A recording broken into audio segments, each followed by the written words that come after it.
This is the Object 268, and I would be willing to say that this is the best tank destroyer in any situation you might get stuck in. I would also say the 113 GFT is close to this vehicle, but I just like the look of the 268 better, and this vehicle features a much better gun. Let's start off talking about that gun. 690 damage per shot. It features 320 mils a pen, 420 on the premium because I'm running calibrated shells, and it's got really good DPM, 2858. In fact, if you're running rammer, you can get over 3K. The vehicle's got good dispersion at 0.335, and even its aiming time is pretty solid at 3.7 seconds. It reaches a top speed of 48, reverses at 18. The tank's got incredible traverse speed at 50 degrees a second. So what doesn't this tank have? To be honest, I don't really have an answer to that. The tank has good gun depression. It's got great camouflage values. In fact, the 268 has the best camo values in tier 10 for a TD. So yeah, I mean, the Object 268 is just a fantastic tank. And because of that, there's really no reason why you shouldn't grind this vehicle. And we're going to see how it's able to perform in two battles for today's video.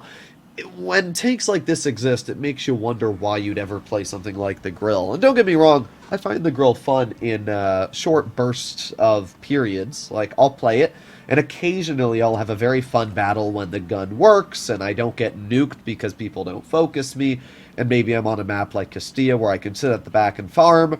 But then you get on maps like this, which is Middleburg, and, well, sometimes your team goes down. And what are you going to do in a Grill when your team goes down? And that's really what happens. So it can be a bit of a tricky situation you get stuck in, where when I'm in a 268, I don't mind it as much. Now, it's still going to be tricky. I mean, I don't love driving any tank Middleburg when it's a tank destroyer, because it's a map that requires usually a turret to do quite well, and obviously my tank doesn't feature a turret. There's somebody in base C. I know for a fact it's the Object 140. Let's see, can I spot any heavies over here? Hello? Interesting. Oh boy, I'm really worried that their whole team is going to make their way up. Yep, looks like they are. Alright, well here's my my big brain plan. Looks like the 140 is going to be in trouble here. Bonk! There you go. Nice 623 shot. But I can't believe that 140 was still able to hit us. That is so lame. Well, we got the E100 off to the side, and 3, 2, 1. No, not able to hit that.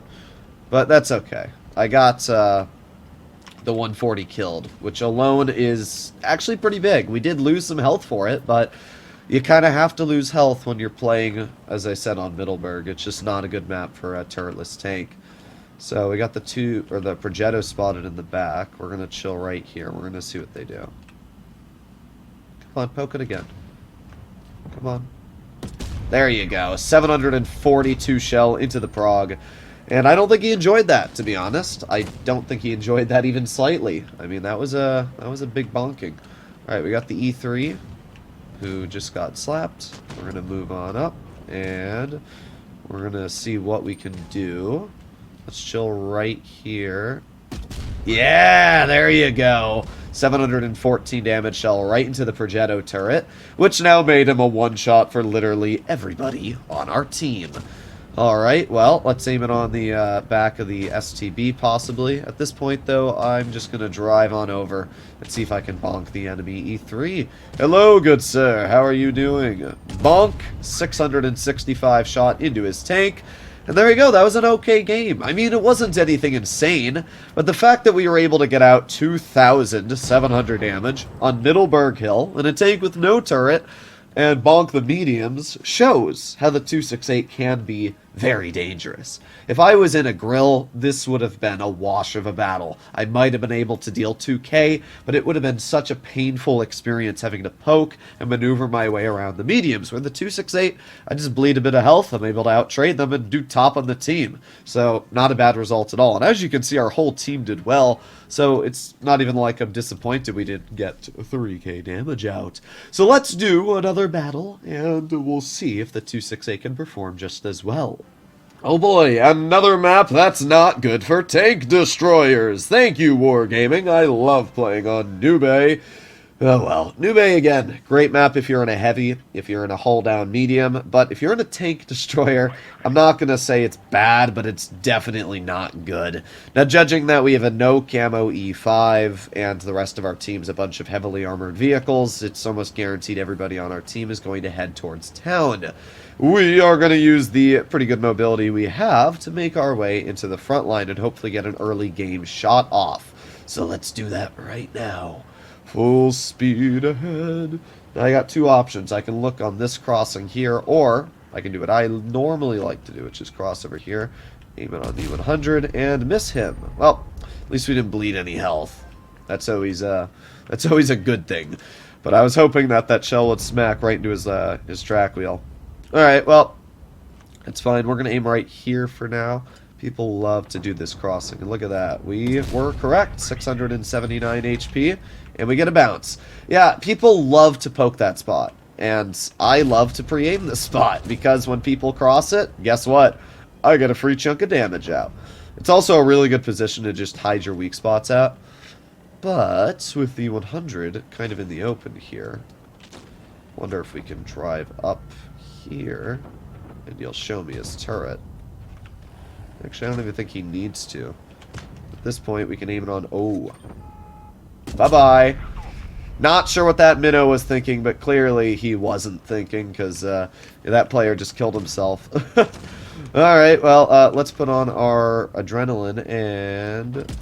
Bonk! 762 into the Kopf Panzer. Again, the alpha damage on this tank is insane. I mean, the fact that we can just roll somebody for that much is... It's actually just crazy.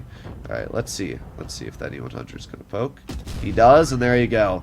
626 into his vehicle, and then somebody else shoots him, and yeah, the E100's now a former husk of himself. Oh my. Alright, well, there goes the WZ. Let's see if we can bonk the Sheridan or the M103. Honestly, with the amount of health they have, I'd rather shoot the M103 for a pretty whopping 760 damage. That's pretty dang nasty. We got 5 seconds left on our reload, and we're just gonna chill right here. 3, 2, 1, and yeah, right into his lower plate. 4,000 damage at this point. All that's left is the Sheridan and D100, and it doesn't really matter because they're all dead anyway. We're just gonna push up. Maybe we can get the clear. Haha! What? No! No! There's no way the game just did that to me, man. Oh, well. Well, it looks like well, actually, we still might be able to get the shell out. We are. We're gonna get the shell out. Well, I'm not gonna complain then, but I can't believe my shell went into the wall there instead of the Sheridan. That's so sad. Alright, we got a victory, and a pretty good victory. We were able to deal 4,500 damage. We blocked 640, got a first class, and again, even in frontline, the 268 can do well. Now, that doesn't mean you're going to do well in it frontline, and I want to point that out now. Make sure that when you're driving this tank, you're not YOLOing, and make sure that you're using the armor effective. When hull down, using its gun depression, it's actually quite hard to pen.